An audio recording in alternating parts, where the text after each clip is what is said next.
Oke, Assalamualaikum warahmatullahi wabarakatuh. Terima kasih buat teman-teman yang udah gabung. Saya ucapkan terima kasih buat teman-teman yang sudah menyempatkan waktunya mengikuti webinar kali ini. Nah, kemarin udah bahas tentang webinar-webinar yang tentang branding, hidroponik, dan krisis ketika pandemi, dan hari ini kita akan membahas seputar suatu program webinar yang membahas tema peran sosial dalam membangun masyarakat di masa new normal seperti ini. Kan banyak sekali kendala-kendala ketika new normal seperti ini, pasti peran sosial kita agak canggung karena kemarin udah lockdown ya, dari di rumah aja, dan sekarang kita harus bersosial kembali dengan new normal. Nanti kita akan bahas-bahas dan sharing-sharing lebih tepatnya tentang peran sosial dalam membangun masyarakat, tentunya dengan narasumber yang tak kalah baiknya, dia sangat luar biasa sekali, yaitu Mas Reynal Falah, selaku Direktur Lazismu Solo, Ketua Pemimpinan Pemuda Muhammadiyah di Solo. Nah, Assalamualaikum Mas Reynal Falah. Di mute Mas, masih di mute.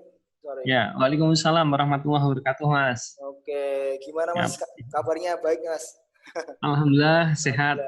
Ya. Ya. Boleh diperkenalkan dulu Mas, Mas Falah, biar teman-teman semuanya juga pada kenal Mas. Oh iya, terima kasih kesempatannya dari rekan-rekan yang sudah menghubungi kami. Perkenalkan, nama saya Reynal Falah. Saat ini aktivitas saya diamanahi sebagai Khodimul Ummah di Lazismu Solo, termasuk dan juga menjadi Ketua Pemuda Muhammadiyah Kota Surakarta, seperti itu Mas. Oke, nah berarti ini baru sibuk apa nih Mas Falah nih? Ya, sibuk. Sibuk di ini Mas, salah satunya ini kan kebetulan sebetulnya Muhammadiyah sedang mempersiapkan gelaran Muktamar Muhammadiyah yang insya Allah rencananya tanggal 1 sampai 5 Juli 2020. Tapi karena ada pandemi COVID-19 ini ada reschedule, dan kesibukannya masih di sekretariatan Muktamar dan juga di Lazismu Solo. Oke. Ya. Mungkin ketika pandemi seperti ini masih banyak Mas, peran sosial sangat berpengaruh sekali untuk membangun masyarakat. Nah, kita sharing-sharing santai ya Mas ya, ini buat teman-teman juga untuk menghadapi new normal kayak gitu, kayak gimana juga kayak gitu ya. Nah, seberapa penting sih Mas peran sosial dalam membangun masyarakat di masa new normal seperti ini menurut Mas Reynal nih? Ya. Jadi kita berangkat dulu dari sebuah definisi peran sosial. Jadi peran sosial itu adalah eksekusi dari hak, kewajiban, dan tanggung jawab seseorang sesuai dengan status sosialnya, seperti itu. Nah, dalam hal ini status sosial saya tidak menggunakan terminologi kaya miskin, tapi lebih mengarah kepada sebuah sistem, karena kita dalam sebuah negara, jadi ada pemerintah dan ada rakyat, seperti itu. Nah, kita berangkat dari sini. Jadi peran sosial merupakan eksekusi dari hak, kewajiban, tanggung jawab yang itu melekat pada status sosialnya. Nah, dalam hal ini kita berbicara dalam ranah negara. Jadi ada pemerintah dan struktur di bawahnya ada rakyat, seperti itu. Nah, bagaimana seberapa pentingnya status sosial, seberapa pentingnya peran sosial gitu ya? Peran sosial menghadapi era new normal seperti ini, saya pikir kembali ke definisi tersebut, bahwasanya kita mempunyai peran masing-masing kayak gitu.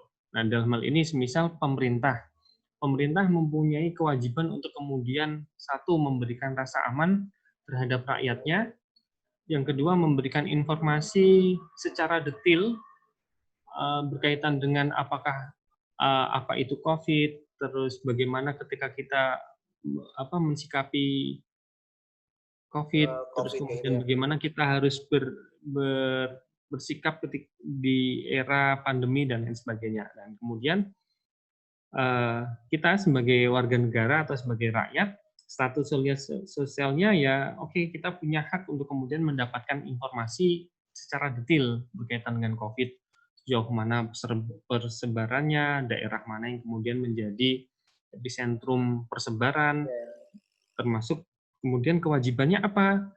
Ketika kita berbicara hak, tentu ada berbicara tentang kewajiban. Kewajibannya ya kita harus kemudian ikut, dalam tanda petik ya, ikut mensukseskan apa yang menjadi program dari pemerintah. Seperti ketika di awal-awal persebaran COVID di bulan Maret, kalau nggak salah pertengahan Maret itu, kita ditetapkan status lockdown seperti itu, atau apa isolasi mandiri seperti itu. Oke, ya kita harus mengikuti kaidah-kaidah tersebut.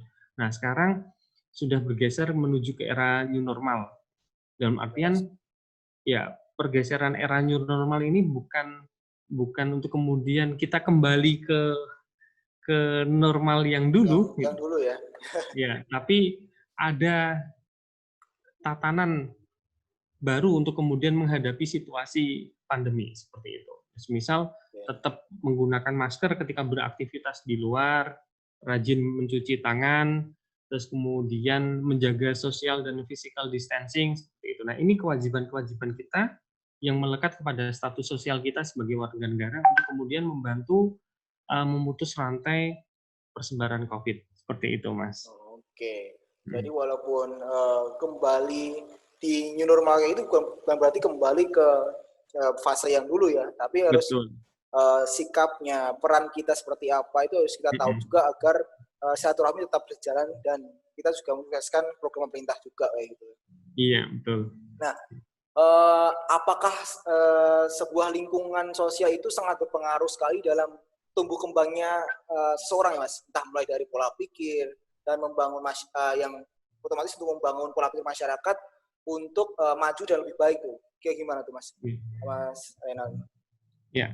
Jadi lingkungan tentu akan mempunyai pengaruh besar terhadap proses untuk kemudian orang untuk tumbuh kembang seperti itu. Jadi saya ambil contoh seperti ini, Mas. Oke. Ini yang saya alami ya, beberapa waktu yang lalu ketika keluarga kecil kami berada di sebuah lingkup yang masyarakatnya acuh kayak gitu terhadap pandemi kayak gitu. Jadi ketika disuruh pakai masker atau social distancing, mereka acuh saja kayak gitu. Oh, nggak apa-apa. Wong ini seperti flu biasa seperti itu.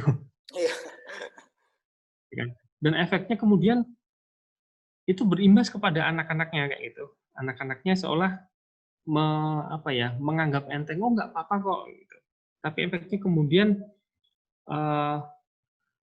ketika sudah mulai angka penderita COVID itu kemudian mulai meninggi, terus kemudian sudah ada sosialisasi lebih masif, baru mereka kemudian ngeh. Terbuka ya pikirannya. Iya, terbuka. Oh iya, ternyata memang berbahaya nih virusnya gitu. Oh, ternyata memang berbahaya. Jadi kita harus melakukan tindakan semisal memakai masker, terus rajin cuci tangan dan lain sebagainya. Jadi secara singkatnya, apakah lingkungan sosial itu berpengaruh terhadap tumbuh kembangnya seseorang?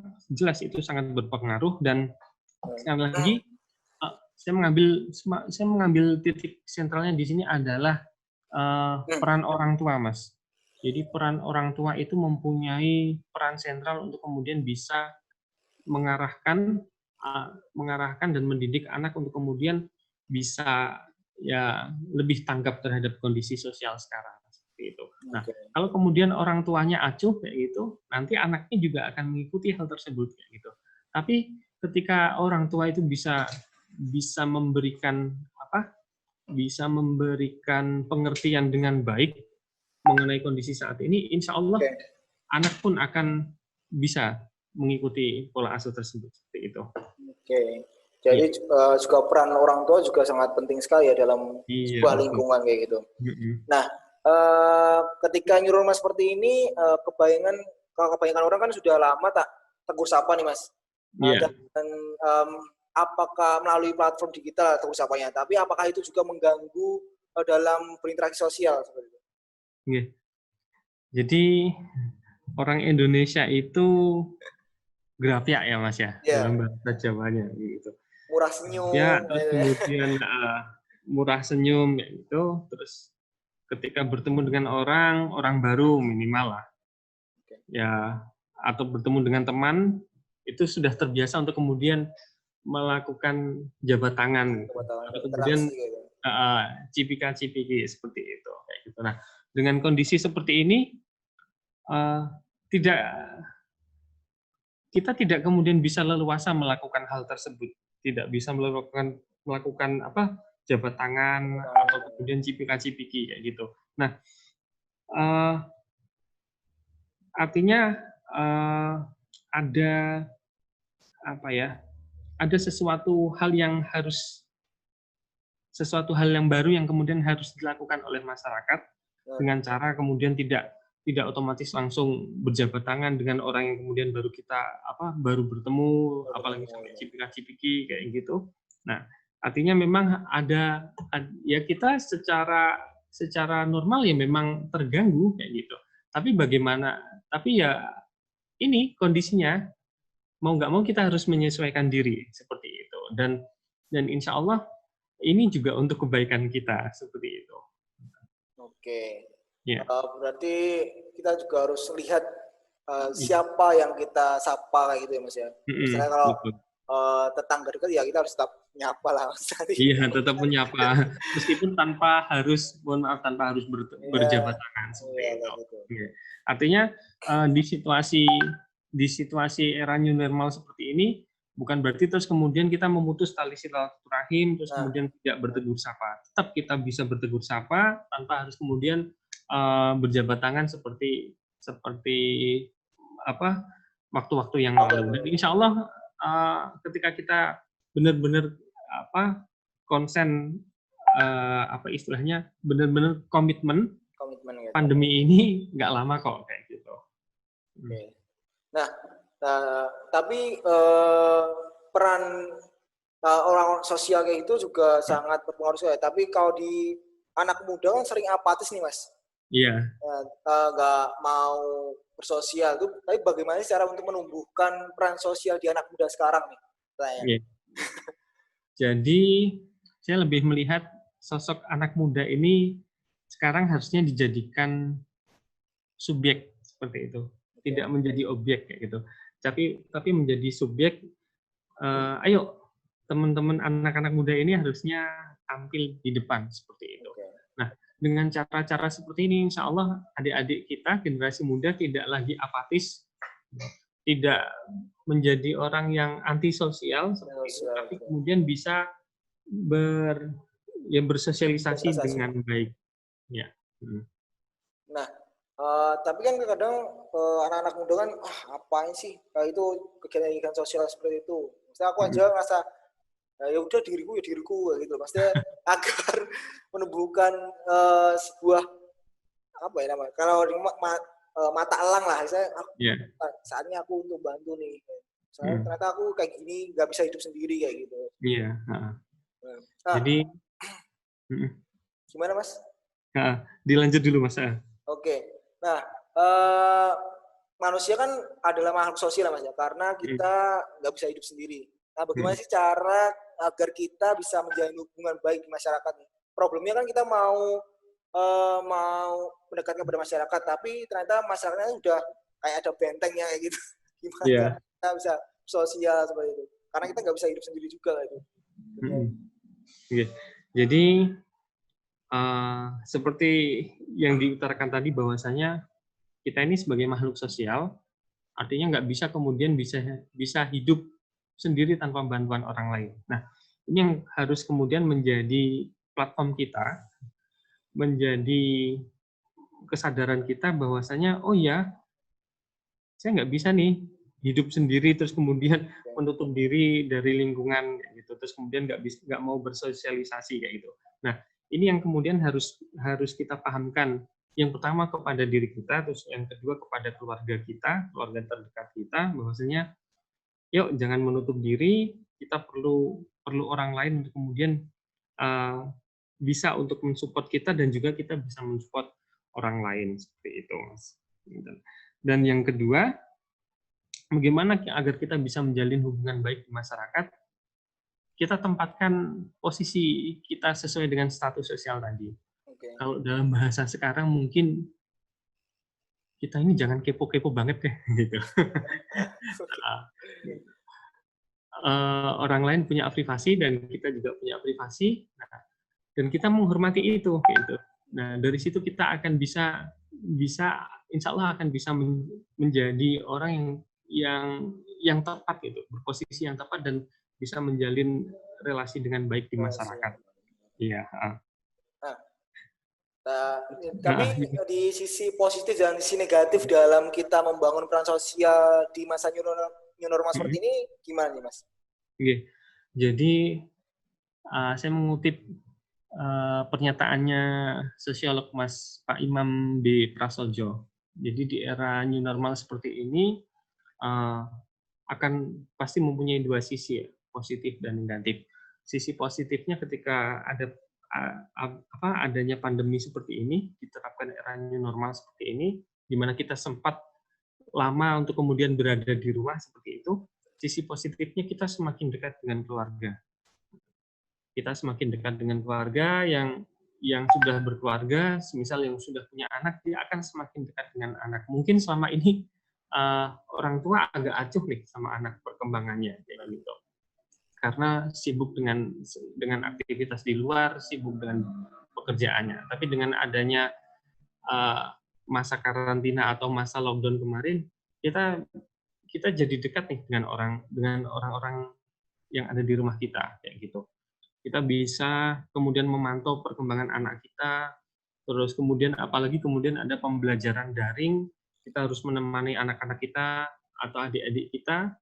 Nah, di situ kita akan semakin mengenal. Itu sisi positifnya.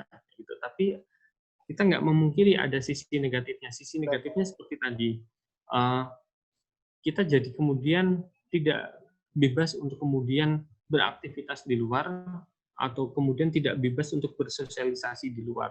Gitu.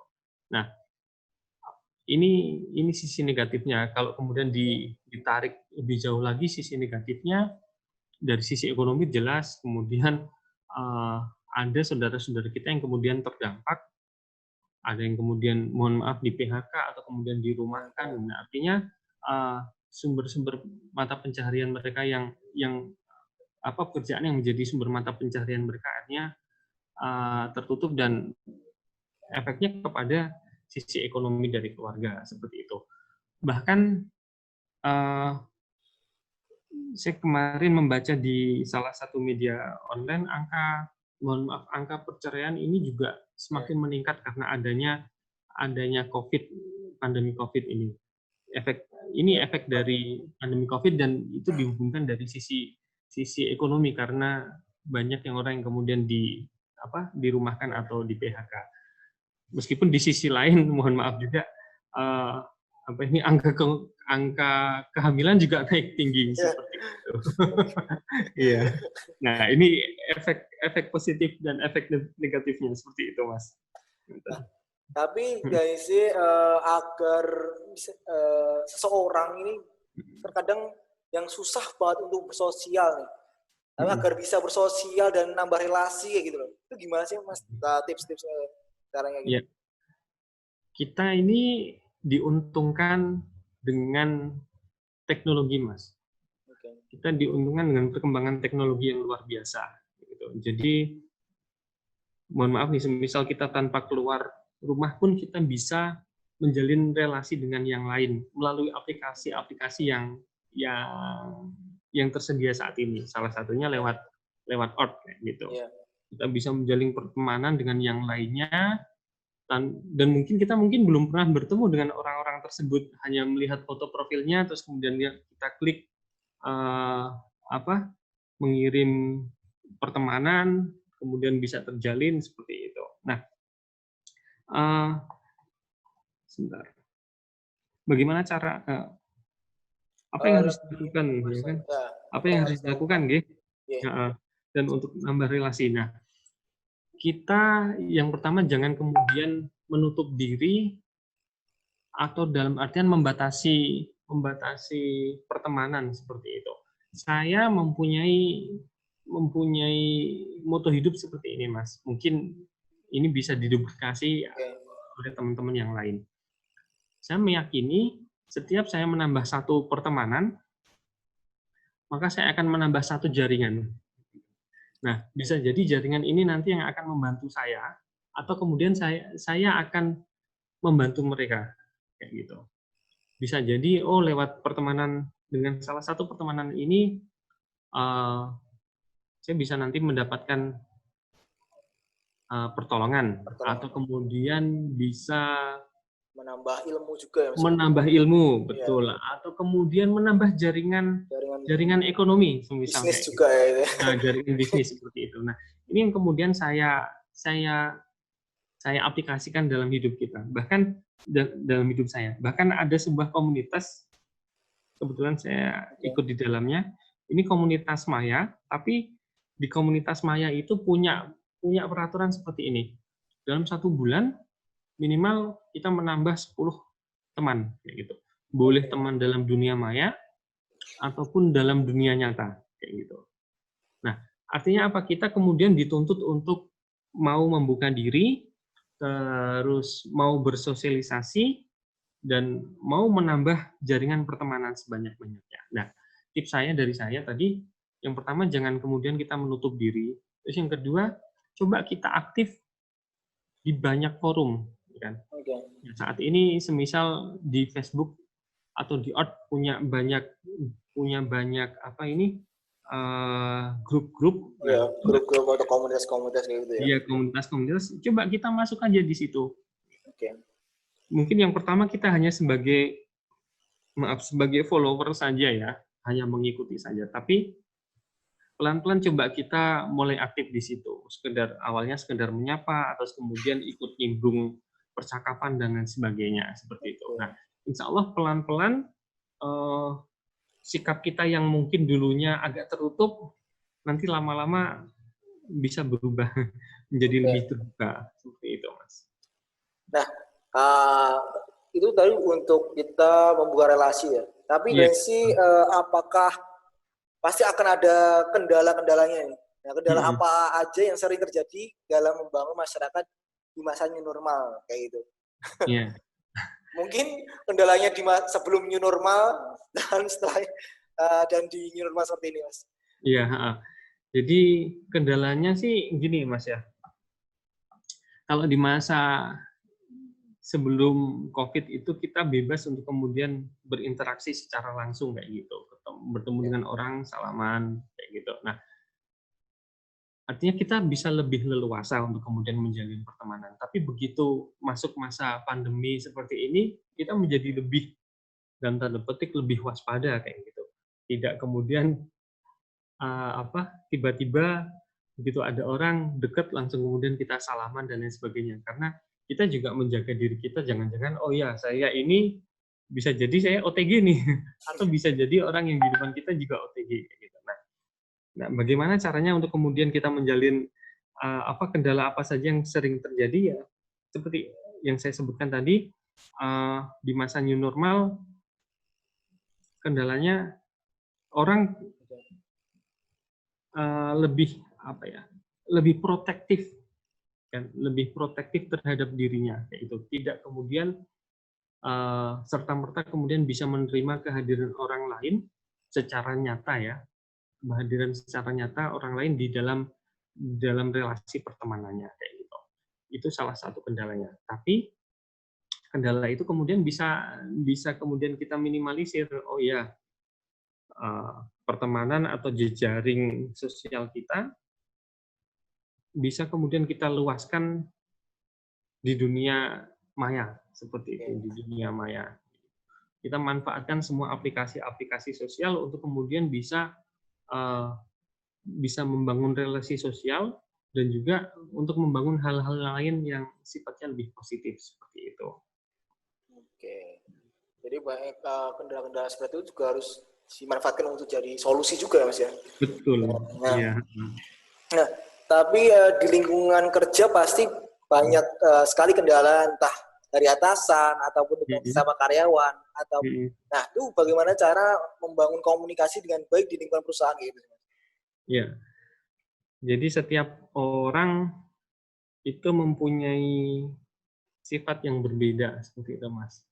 Jadi Oke. kalau kalau dalam mata kuliah psikologi diferensial kayak gitu, setiap orang dilahirkan dengan karakteristik yang berbeda-beda. Ada yang kemudian uh, sifatnya peramah, ada yang kemudian memang tertutup, atau ada yang kemudian memang uh, cuek dan lain sebagainya. Nah, bagaimana caranya kemudian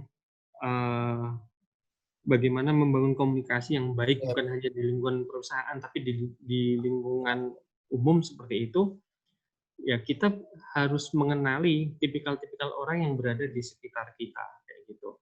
Oh, semisal si A nih, si A ini orangnya peramah, uh, ramah dengan orang lain terbuka. Oh, berarti kita bisa kemudian langsung klik nih, nyambung dengan orang ini, ngobrol banyak. ya, Tapi juga, oh, misal si B nih, orangnya agak tertutup.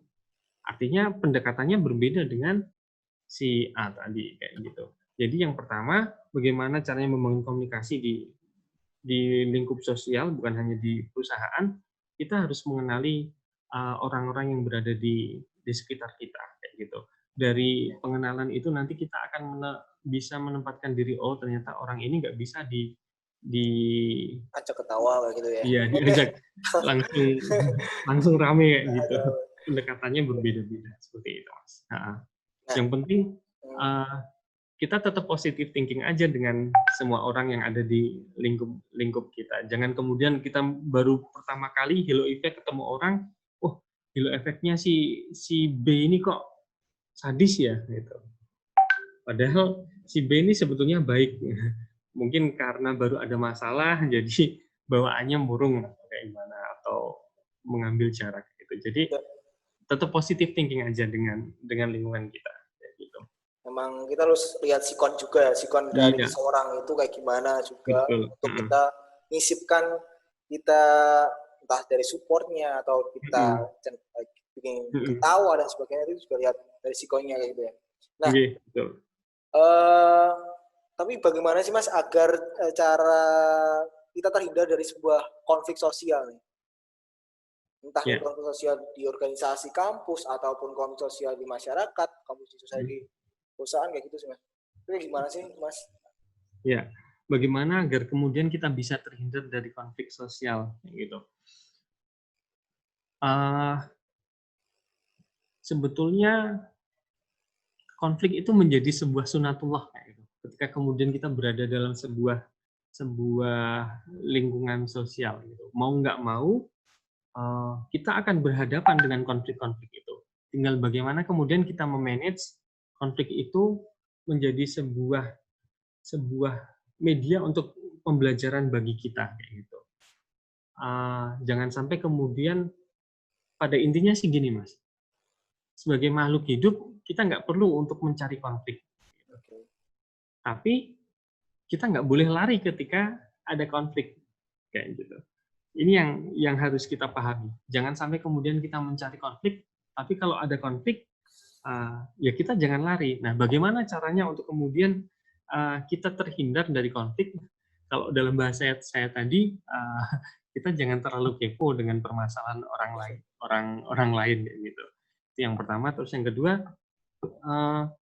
ketika kita diminta untuk membantu, ya kita bantu sebisa mungkin. Tapi kalau kita nggak diminta membantu orang, jangan kemudian kita tiba-tiba datang sebagai sosok hero, tiba-tiba masuk kayak gitu, kita ternyata nggak tahu permasalahan intinya. Secara mudahnya sih seperti itu, Mas. Jadi jangan mencari konflik, tapi begitu ada konflik kita jangan lari, kayak gitu. Karena itu bukan penyelesaian terbaik. Gitu. Dan bagaimana cara menghindari konflik? Satu, kita nggak perlu kepo-kepo banget terhadap kehidupannya orang. Misal nih tangga kita nggak pernah keluar rumah gitu. Terus kemudian kita sok cari tahu, ada apa sih gitu. Terus kemudian kita ngobrol sama tetangga yang lainnya gitu. Akhirnya jadi gibah bareng ya kan. Jadi gibah bareng. Padahal yang satu diucapkan itu tambahin lagi Iya, kata-katanya. nanti bertambah kayak Belum. gitu. Terus yang ketiga, kita coba lebih banyak berpositif thinking dengan lingkungan sosial kita kayak gitu. Soalnya dengan positive thinking ini akan meminimalisir konflik-konflik sosial kayak gitu. Semisal kok kita lagi ada di depan rumah kita baru nyapu, terus kemudian ada orang lewat, tetangga kita lewat, kok nggak nyapa ya gitu. Nah, jangan kemudian negatif thinkingnya kemudian dipelihara. Wah, si A itu baru nggak suka nih sama saya kayak gitu.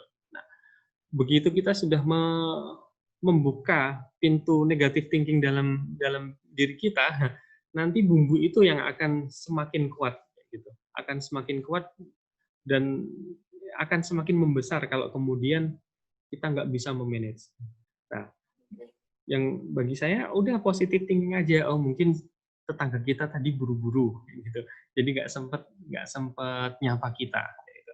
Jadi itu Mas cara untuk kemudian meminimalisir atau terhindar dari konflik-konflik sosial seperti itu. Termasuk juga memahami tingkah laku orang-orang yang ada di sekitar kita, termasuk juga memahami kecenderungan dia. Misal nih, mohon maaf nih, saya agak nyerempet sedikit nih soal politik kayak gitu. Beberapa waktu yang lalu kita baru selesai pilpres, kan ada pilihan 1 dan pilihan 2 kayak gitu. Nah, kita semisal tahu nih pilihan A dan pilihan B kayak gitu. Tetangga kita ini pilihannya B.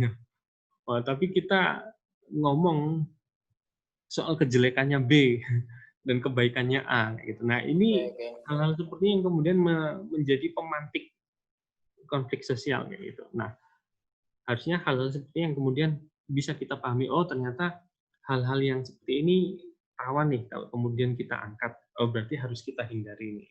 Kita hindari dan ya saling menghormati saja gitu. Oke. Nah, di masa new normal seperti ini kan pemerintah menerapkan PSBB. Apakah itu akan berefek juga dalam sosial ya, Mas ya? Ya, jelas berefek, Mas. Jelas berefek gitu.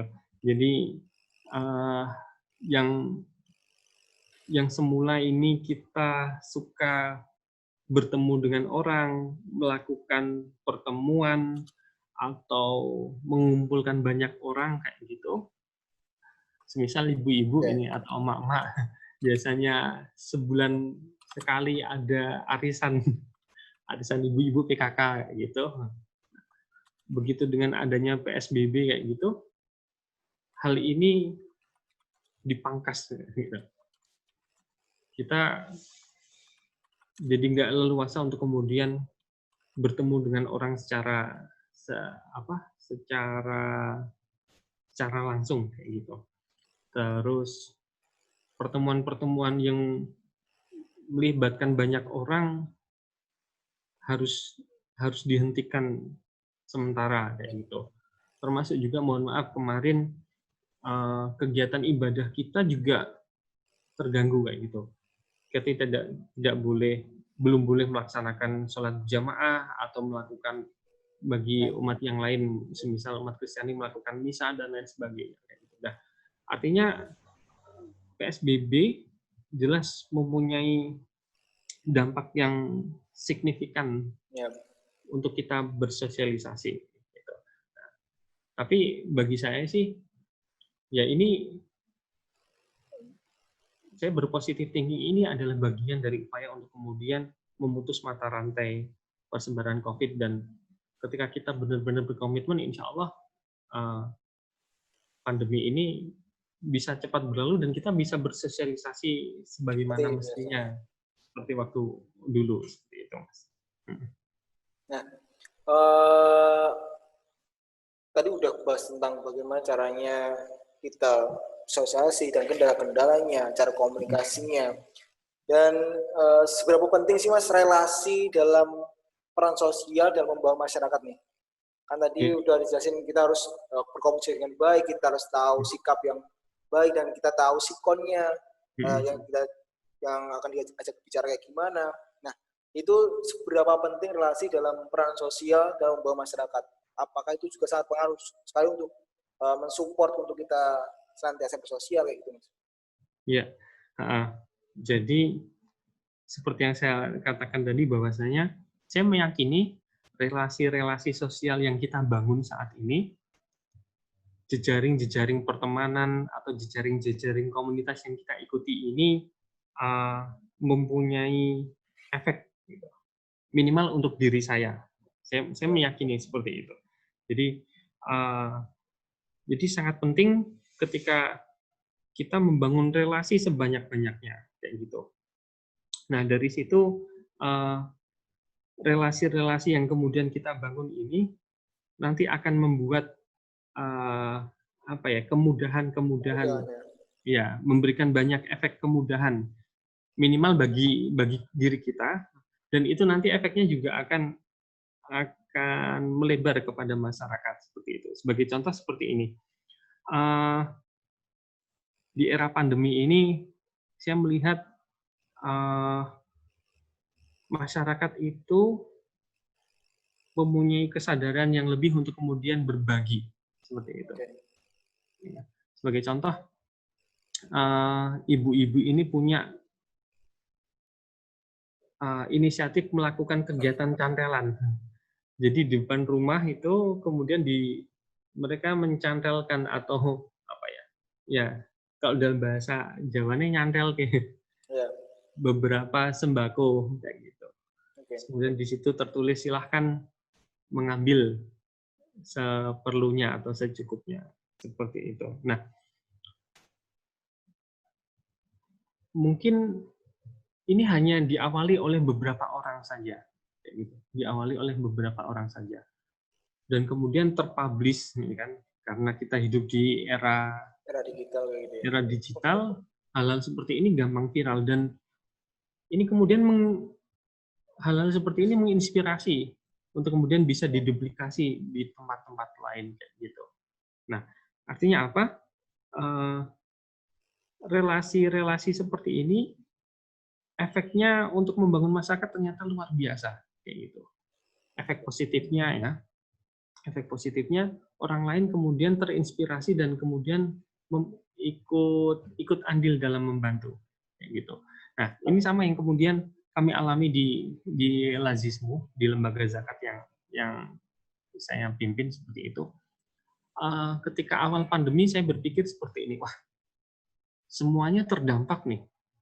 Semuanya terdampak, bahkan kemudian ada beberapa muzaki kami yang kemudian juga mengalami kondisi sampai kemudian dirumahkan atau kemudian off dari pekerjaannya kayak gitu. Waktu itu kami berpikir, wah, kira-kira ketika kami membuat program lumbung pangan, ada nggak orang yang kemudian masih support dengan program kami kayak gitu, program lumbung pangan kayak gitu. Dan ternyata, alhamdulillah, sisi solidaritas masyarakat itu masih kuat gitu. Sisi solidaritas masyarakat masih kuat dan guyupnya itu terasa kayak gitu. Guyupnya terasa, masyarakat kemudian masih banyak ya. Bahkan saya mengatakan cenderung meningkat untuk kemudian mereka berjibaku bareng-bareng untuk kemudian membantu saudara-saudara yang lainnya. Nah, artinya relasi-relasi sosial seperti ini yang ternyata mempunyai efek untuk membangun masyarakat gitu. Sebagai contoh lain, dalam hal ini relasi dunia maya. Saya punya cerita yang unik. Saya belum pernah bertemu dengan sosok muzaki ini, hanya bertemu di dunia maya saja gitu. Karena lokasinya, tempat tinggalnya tidak di Solo kayak gitu. Nah, setiap kali ada kegiatan lembaga kami, Lazismu, saya sering posting di di status WA ataupun di media-media sosial yang lain. Dan ternyata dipantau kayak gitu, diamati, oh ternyata benar-benar bergerak nih di masyarakatnya gitu. Dan Muzaki ini selalu proaktif kayak gitu. Apa yang kemudian bisa saya bantu? Oh ya, saya membantu sekian dan lain sebagainya. Nah, artinya ternyata relasi-relasi sosial yang kita bangun ini mempunyai efek yang luar biasa untuk kemudian bisa membangun masyarakat. Dalam hal ini membangun masyarakat yang membangun solidaritas, kemudian saling tolong-menolong di era pandemi. Seperti itu, Mas. Tapi memang benar sih, Mas. Kalau relasi itu sangat penting karena ketika dulu Mas kuliah juga semakin banyak teman, semakin banyak ilmu juga yang didapat ya. Iya, betul. Sama apa itu support ini. Jadi benar-benar efeknya itu malah setelah pas kuliah sama pas setelah kuliah gitu. Malah, iya. Makanya seringkali aku bilang sama teman-teman yang di kelas kalau kuliah ya kamu cari relasi sebanyak mungkin lah. Gitu. Yeah. Karena ya, relasi sangat penting sekali. Ya. Tanda nantinya akan membantu dalam cari kerja atau sebagainya lah mungkin. Betul. Nah, bagaimana sih Mas cara agar membangun sosial di sebuah organisasi atau komunitas? Tadi kan udah di pekerjaan, tapi apakah gimana caranya membangun sosial di sebuah komunitas ataupun organisasi? Kadang kan kita juga susah juga ketika kita udah masuk ke komunitas, kita susah bersosialisasi juga, kita akhirnya minder sendiri. Dan kita di organisasi kampus ataupun di organisasi luar kampus, kayak itu kan kita juga harus gimana pintar-pintar kita bersosialisasi juga kayak itu, Mas. Bagaimana cara untuk kemudian membangun relasi sosial di sebuah organisasi ya? Di sebuah organisasi atau komunitas. Ya, di sebuah komunitas seperti itu. Sebetulnya ketika kita berada di sebuah organisasi atau di sebuah komunitas, secara tidak langsung kita sebetulnya sudah mencoba untuk membangun sebuah hubungan ya Mas, sebuah relasi kayak gitu tanpa kita sadari sebetulnya. Nah, tinggal bagaimana kemudian kita memanage peran kita ketika berada di sebuah komunitas atau organisasi kayak gitu. Nah, caranya bagaimana? Saya meyakini bahwasanya kita akan mendapatkan efek positif dari sebuah organisasi ketika kita saya mengatakan totalitas di situ. Totalitasnya seperti ini. Ketika organisasi itu mempunyai kegiatan, ya kita aktif di situ. Oke. Ya, kita aktif. Kalau kemudian kita sudah berada di sebuah organisasi, tapi kemudian kita pasif ya, nggak ada efeknya kayak gitu, nggak ada efeknya gitu. Jadi bagaimana caranya membangun hubungan sosial ya, kita harus aktif kayak gitu. Artinya yang pertama kita introspeksi ke dalam dulu. Tujuan kita di organisasi ini mau ngapain gitu. Terus yang kedua, kita yakinkan bahwasanya di organisasi ini kita akan saya akan mempunyai peran penting di sini. Dan kita lupakan dulu soal nanti saya dapat apa nih. Biasanya kadang orang itu punya pemikiran seperti itu, Mas. Ya, saya aktif di sini atau saya masuk komunitas ini, saya nanti dapat apa sih kayak gitu. Nah, hal-hal seperti ini oke lah, manusiawi, orang mempunyai pamrih kayak gitu.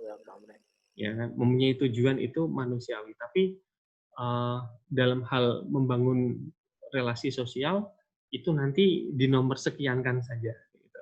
Yang penting, saya di sini aktif, saya akan memberikan efek positif, dan insya Allah itu nanti akan kembali ada feedback-nya dalam kehidupan kita. Semisal feedback-nya itu tidak saat ini, mungkin nanti akan beberapa waktu kemudian nanti akan kita rasakan seperti itu, Mas. Nah, ini sih pengalaman saya pribadi, nggih. Saya sedikit cerita soal keaktifan saya di organisasi. Gimana tuh Mas? Mungkin bisa nanti menginspirasi teman-teman ya. Iya. Jadi ketika saya mulai kuliah, saya sudah mempunyai niat, mempunyai tekad. Saya harus aktif nih di dunia organisasi mahasiswa. Karena dulu ketika saya masih SMP, SMA ini, saya orangnya tertutup, Mas, gitu. Saya orangnya pemalu. Terus ketika disuruh maju itu ya nggak mau kayak gitu. Nah, ketika masuk di dunia kampus, saya mencoba mengubah itu. Saya tanamkan prinsip dalam diri saya, kalau saya nggak berubah, nanti saya mau jadi apa, kayak gitu.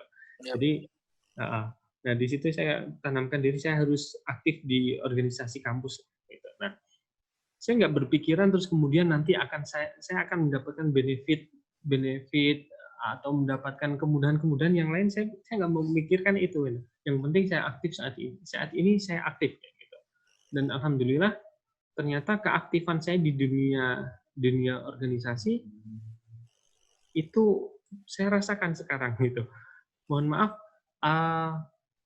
semisal dalam dunia pekerjaan gitu, informasi-informasi lowongan pekerjaan itu mudah untuk kemudian kita dapatkan.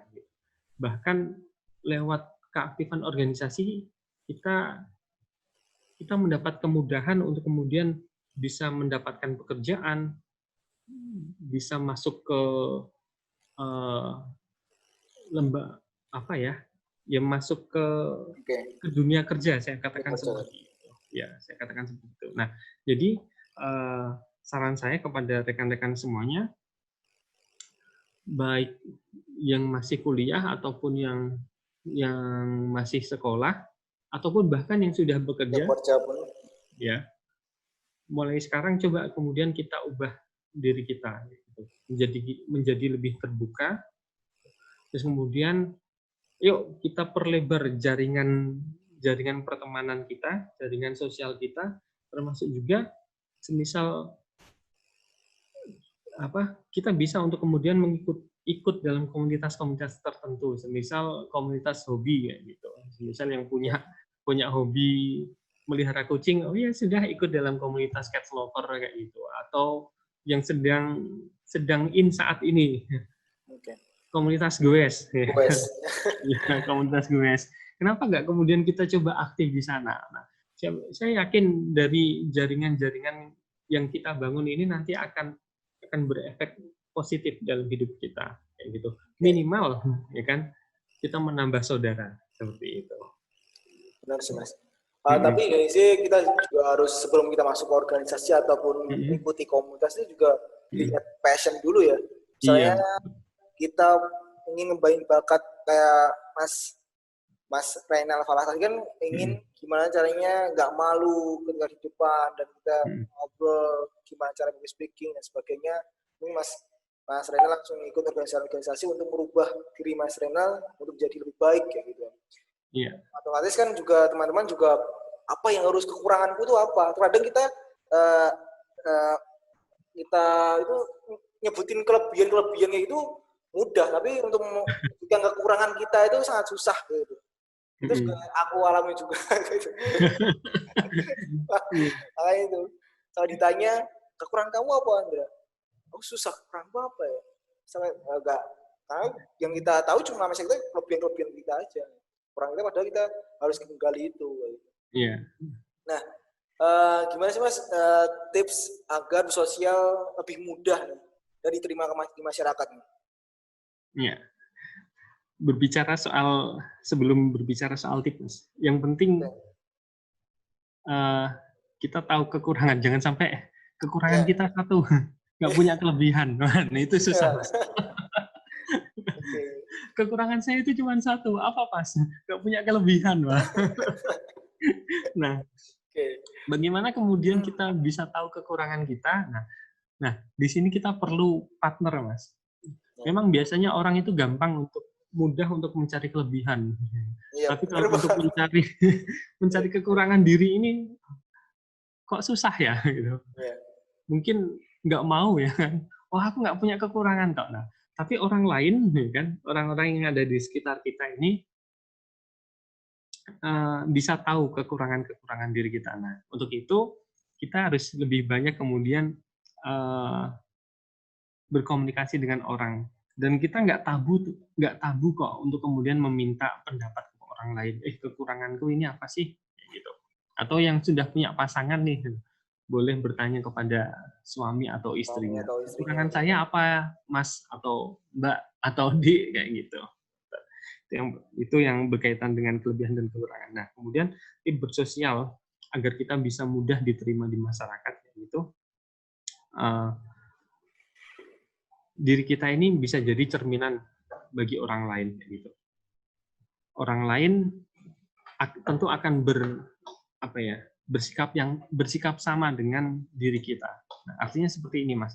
Kalau kita ingin diterima dengan baik oleh orang lain, maka kita juga harus berperilaku yang baik. Gitu. Jadi kalau kita ingin diperlakukan baik oleh orang lain, ya kita juga harus memperlakukan orang lain dengan baik. Nah, ini tipsnya. Jadi perlakukan orang lain dengan sebaik mungkin. Terus yang kedua, ini yang saya alami, Mas.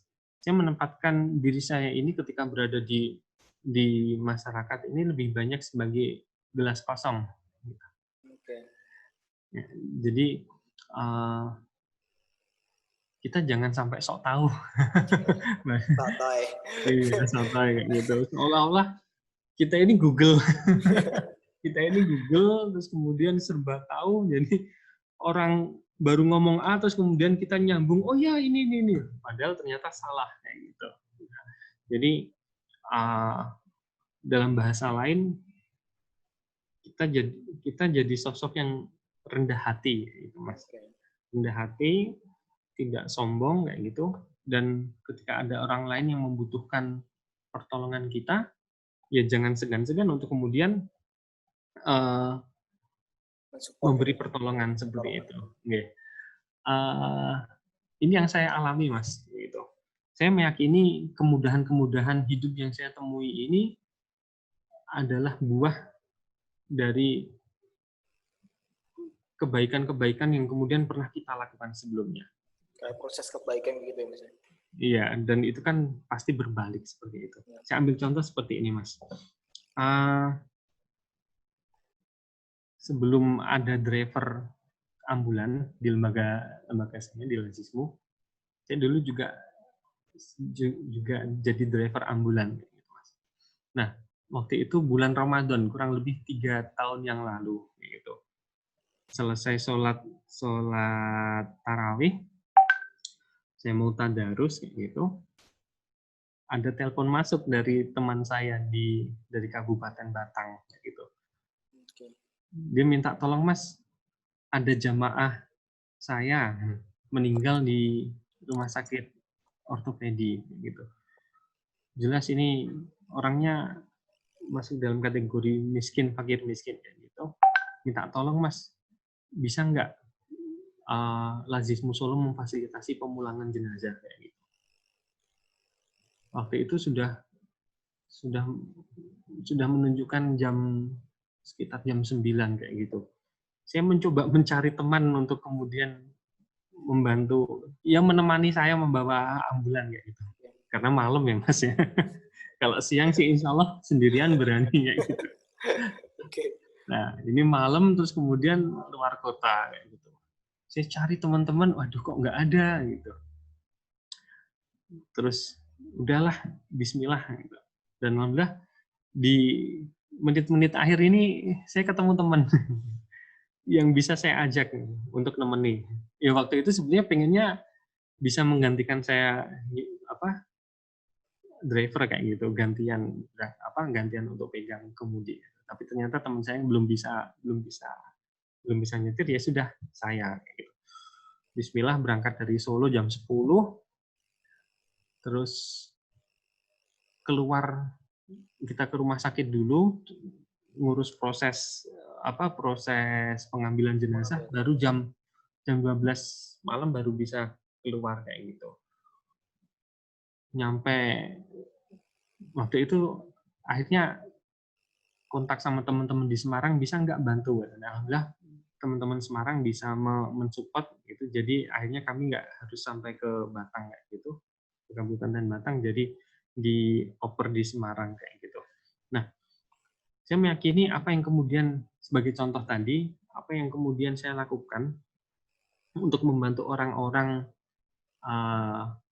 yang membutuhkan membutuhkan transportasi untuk jenazah atau orang sakit, ini adalah tabungan amal saya.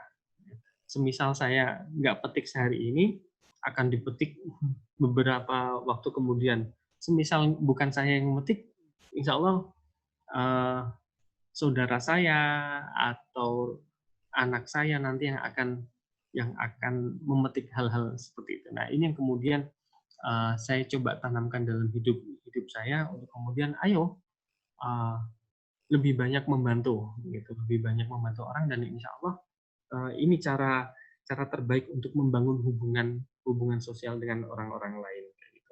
Jadi jangan ragu untuk kemudian menawarkan kepada orang lain apa yang kemudian bisa kita bantu. Apa yang bisa saya bantu? Semisal nggak bisa membantu dalam bentuk nominal atau barang, ya tenaga kita yang kemudian kita bisa sedekahkan. Nah, ini cara kita untuk kemudian kita bisa bersosialisasi dengan baik dan bisa diterima di masyarakat. Oke. Nah, di new normal seperti ini kan peran sosial apa yang harus kita lakukan agar sosial tetap terjaga nih, Mas? Nah, peran sosial apa yang kemudian bisa kita lakukan di era pandemi seperti ini? Yep. Ya, kembali lagi ke dalam ke status sosial yang kita punya seperti itu. Saya meyakini bahwasanya orang-orang Indonesia, warga negara Indonesia ini orang-orang yang baik kayak gitu. Ini dibuktikan dalam sebuah survei yang dibuat oleh World Giving Index tahun 2018, bahwasanya negara Indonesia itu negara yang paling dermawan. Iya, benar buat. Ya kan? Terus kemudian ada lagi dari Legatum Prosperity Index tahun 2019 kemarin. Dari 167 negara, Indonesia berada di peringkat kelima sebagai negara yang paling kuat solidaritasnya. Kayak gitu. Artinya apa?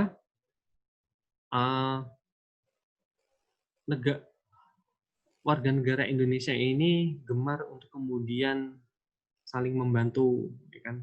Saling tolong menolong.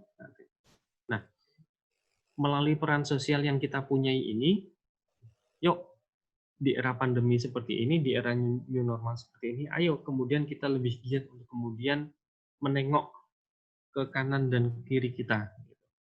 Jangan sampai kemudian ada saudara-saudara kita atau ada tetangga kita yang kemudian kelaparan, ada tetangga kita yang kekurangan, gitu. Bahkan mohon maaf, naudzubillah, jangan sampai terjadi kemudian kok ada tetangga kita kemudian meninggal karena nggak bisa makan, gitu. Iya, nggak bisa makan. Nah, kita nanti bisa kena tuh. Nah, bahasa saya dosa sosialnya kena. Nah, apa yang harus kemudian kita lakukan? Ya itu sesuai dengan peran sosial kita, minimal kita membantu orang-orang yang ada di sekitar kita. Dengan ya apa yang kemudian bisa kita bantu. Sekecil apapun bantuan kita, insya Allah akan berefek besar gitu. Semisal kita di era pandemi ini saudara-saudara kita menjadi lebih kreatif untuk kemudian melakukan jualan lewat online. Iya, jualan online. Nah, mungkin saat ini kita nggak butuh ya barang-barang tersebut kayak gitu. Semisal teman kita ada yang jualan jahe merah.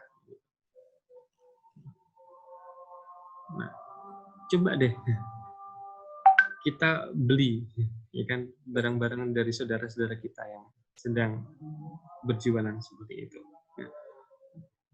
Nah, dari situ kemudian saya meyakini dengan solidaritas kita, dengan sifat guyup kita, dengan gotong royong kita ini,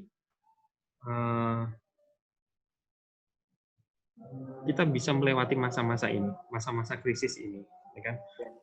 Dan secara tidak langsung kita sudah melakukan peran sosial kita dengan cara membantu, dan tanpa kita sadari hubungan sosial dengan orang-orang yang ada di sekitar kita ini terbina.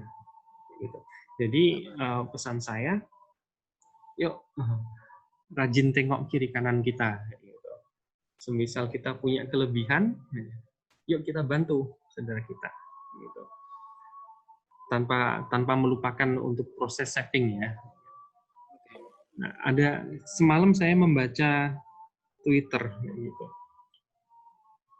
Tanpa adanya pandemi ini, diprediksi nanti puncaknya bulan September itu kita akan mengalami krisis. Gitu. Nah, yuk mulai sekarang kita bisa membuat rencana, ya kan, rencana jangka panjang kayak gitu sampai bulan September. Apa yang harus kemudian kita persiapkan?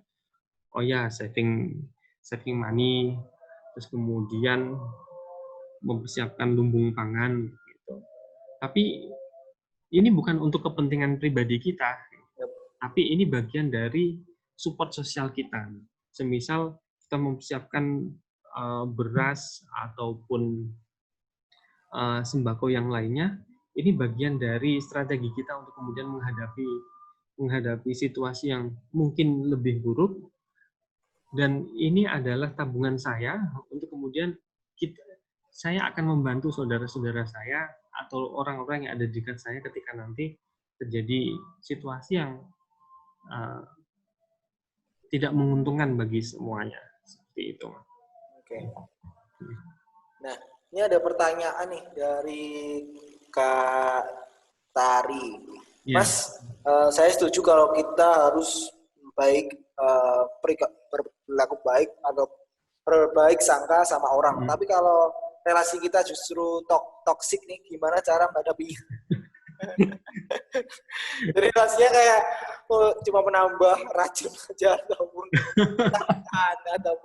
merugikan orang lain kayak gitu, gimana? Jadi seperti yang saya sampaikan tadi, Mbak, jangan sampai kemudian sikap kita yang sudah berbaik sangka ini kemudian luntur gara-gara ada satu hal yang membuat kita tidak nyaman, kayak gitu. Semisal saya kasih contoh tadi kan, ada orang yang kemudian biasanya bertemu dengan kita itu ramah, gitu. Kok saat ini begitu ketemu dengan kita kok jutek kayak gitu. Ya kan? Nah, kalau kemudian hal ini kita pelihara, ya kan, nanti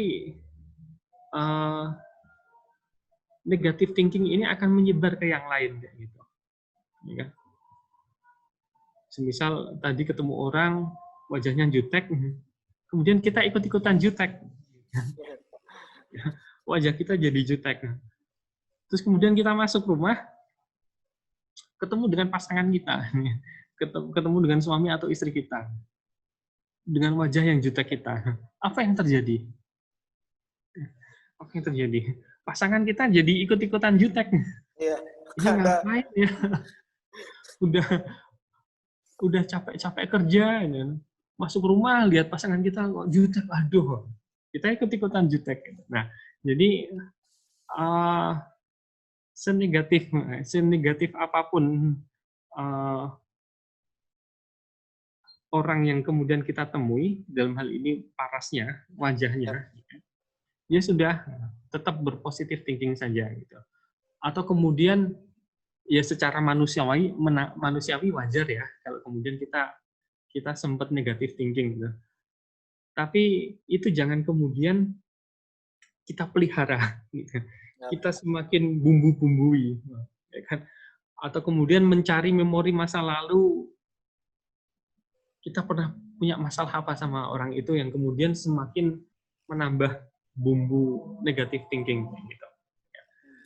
Ya kalau saya sih, oh ya sudahlah, mungkin orang itu baru sampai sudah selesai gitu. Dan artinya ketika kita bertemu dengan orang-orang yang baru, kita tetap dalam kondisi yang fresh gitu, Mas. Oke. Tapi terkadang juga orang yang terkadang nyebelin ataupun yang menyusahkan itu ada juga yang nanti entah 2 tahun atau 3 tahun lagi itu akan mencari diri kamu, kayak mencari diri kita. Oh ya ini aku dulu pernah ditolongin ini, aku nyusahin banyak banget sama dia, sekarang aku saatnya aku bantu dia. Ya. Itu juga tak rasain juga sih. Dulu sempet ngerasain nyusahin dan sebagainya, sampai sekarang udah care, tapi lebih malah nge-care lebih daripada yang teman-teman yang dekat kayak gitu. Tergantung sih, tergantung, mungkin itu hidayah juga ya Mas Renal.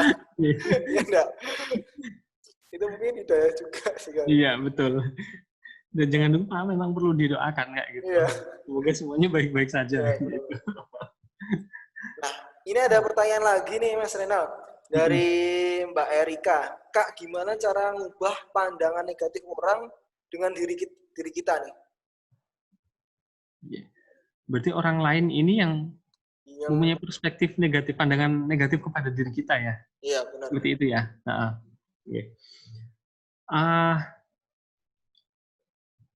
saya meyakini semua orang itu bisa jadi pandangan negatif itu disandarkan kepada pengalaman masa lalu, Mas. Gitu. Mungkin orang lain menilai diri kita negatif karena dulu kita pernah nakal nih, gitu. Pernah berkutat pada dunia yang nggak lurus kayak gitu. Gitu. Terus kemudian pada satu titik, terus kemudian kita move on, kita hijrah dalam bahasa sekarang yang ngetren kayak gitu. Tapi orang lain belum bisa lepas dari pandangan ya sosok negatif kita yang dulu kayak gitu. Semisal ada preman taubat, ya kan, terus kemudian rajin ke masjid, orang-orang kemudian apa ya, masih melihat masa lalunya kayak itu, atau melihat tatonya kayak gitu. Ini orang tatoan kok ke masjid gitu. Kalau saya jawab, lebih baik orang tatoan ke masjid daripada orang nggak tatoan nggak ke masjid gitu kan. Gitu. Lebih baik mantan preman daripada mantan ustadz. Gitu. Nah, bagaimana caranya untuk mengubah hal tersebut? Yang penting kita jangan berhenti pada proses perbaikan diri kita, kayak gitu. Orang lain memandang negatif, ya itu hak dia, kayak gitu. Yang penting kita membuktikan bahwasanya saya sudah berubah, kayak gitu. Dan perubahan saya ini nggak perlu pengakuan orang lain, kan? Pengakuan secara de facto dan de jure dari orang lain. Gitu. Yang penting tetap kita berperilaku baik, menempatkan orang lain dengan baik, gitu. Dan kita tidak perlu membalas pandangan negatif orang lain dengan pandangan negatif juga. Insya Allah lama-lama akan berubah pandangan seperti itu. Jujur, ya itu manusiawi ya. Itu manusiawi, orang masih akan mengaitkan diri kita dengan masa lalu kita, itu hal yang manusiawi. Tinggal bagaimana kemudian kita membuktikan, saya sudah berubah, kayak gitu. Pengalaman saya ya membuktikan hal-hal tersebut, Mas, kayak gitu.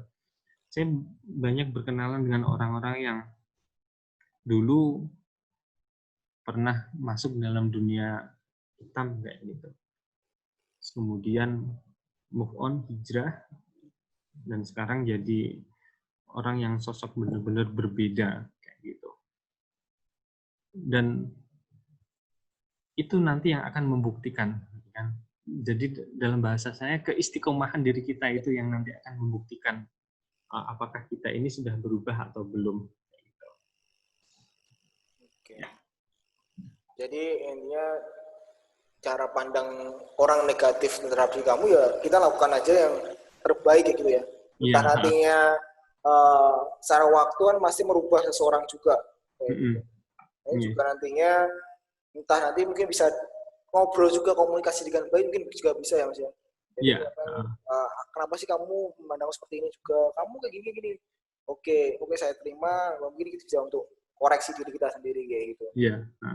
Nah, oke, itu pertanyaan-pertanyaan dari teman-teman. Mungkin ada pertanyaan lagi? Tapi kebanyakan yang saya wanita ya, mungkin banyak konflik-konflik seperti itu di kaum wanita mungkin ya. Karena wanita lebih perasa, Mas. Ya, lebih perasa. Makanya kan makanya pola pikir kalau wanita kan lebih ke hati mungkin itu. Iya, betul. Dan sebagainya kayak gitu. Nah, ada pertanyaan mungkin sudah cukup kita webinarnya tentang peran sosial terhadap untuk membangun sebuah masyarakat di new normal seperti ini. Semoga tadi bermanfaat dan untuk kedepannya kita bisa saling berinteraksi, saling bersosial karena kita tidak mau sosial, kita tidak bisa hidup sendiri juga. Mungkin dari Mas Renal mungkin ada satu kata atau dua kata untuk teman-teman agar tetap semangat ketika di rumah seperti ini. Untuk semuanya, jadi di era new normal seperti ini pilihan hidup kita ada dua. Membangun solidaritas atau kemudian kita memelihara propaganda pecah belah, saya mengatakan. Pilihannya hanya dua, apakah kita terus membangun solidaritas atau kemudian kita larut dalam propaganda pecah belah kayak gitu. Kita sudah lama hidup dalam kondisi yang sebelum di era new normal kita hidup dalam kondisi yang nggak nyaman karena kemudian kita harus berhadapan-hadapan vis-a-vis dengan orang yang kemudian mohon maaf secara pilihan politik ada yang berbeda dan itu kemudian terpelihara sampai sekarang. Mohon maaf ada sebutan cebong, sebutan kadrun, sebutan yang itu tidak mengenakkan kayak gitu. Tidak nyaman untuk dalam hubungan sosial. Nah, apakah hal-hal seperti ini akan kemudian terus kita pelihara?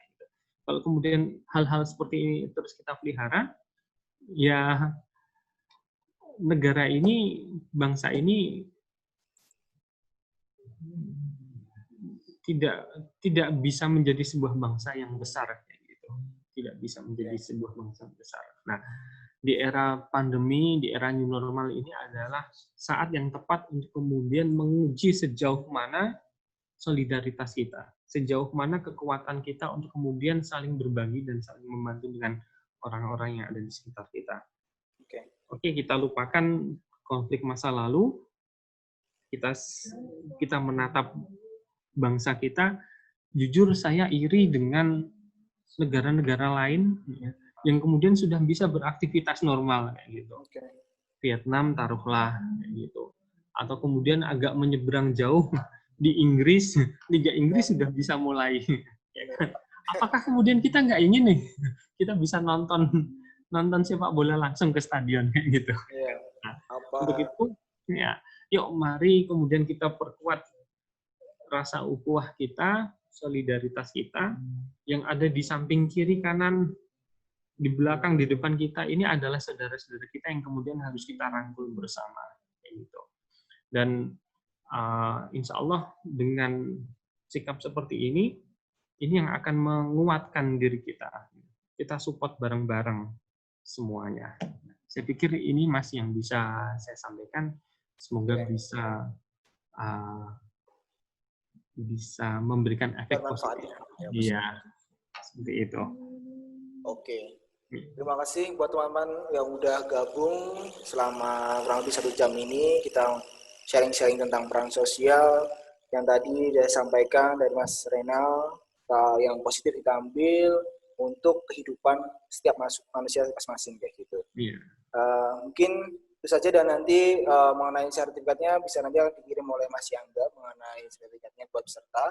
Dan nanti tinggal ngisi nama dan emailnya, nanti akan otomatis terkirim di email kalian semuanya. Iya.